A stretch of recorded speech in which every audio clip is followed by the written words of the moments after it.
You know, fireworks are tradition on the 4th of July, but there are some concerns when it comes to your pet. So good thing Dr. Dobbins with Fresno Pet ER is here this morning with some advice to keep this holiday safe. That is the bottom line. We want to keep humans and our pets safe.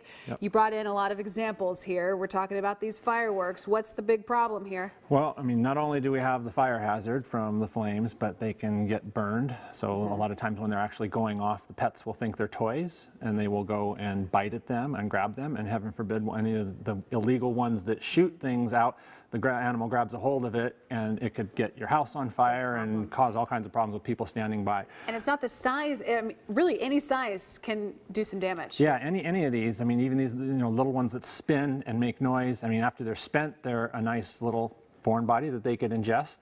The plastic from some of these other ones are also easily ingested.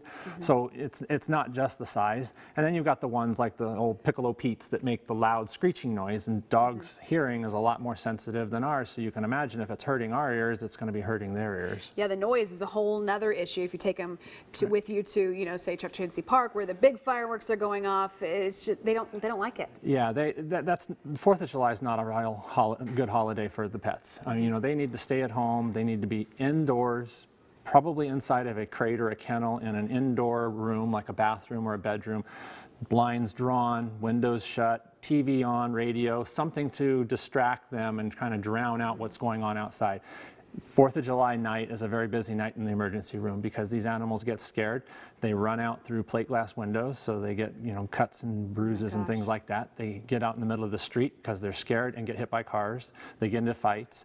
So, you know, big things on 4th of July, make sure they have collars, tags, IDs, microchips. They could get lost altogether. They can get lost altogether. I mean, the day after the 4th of July is the busiest day in any of the Humane Society or shelters because of this problem. They get scared, they get run out of their yard, and they get hurt. So make sure they have some type of identification on them.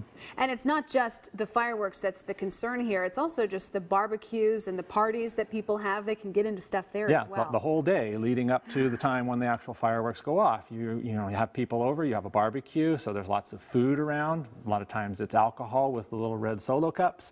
So there's lots of things around that, you know, can kind of culminate in one time of year to where there's a lot of problems that happen. So it's going to be a busy weekend in the emergency room. So your best advice, just keep the pets inside, away from everything? Yeah, they don't need to be going out and watching the fireworks. You know, you'd think, oh, a nice family atmosphere, but you're running the risk of having a lot of problems if you do that. So keep them inside. If you know that your animal is very skittish or scared around noises, talk to your vet ahead of time.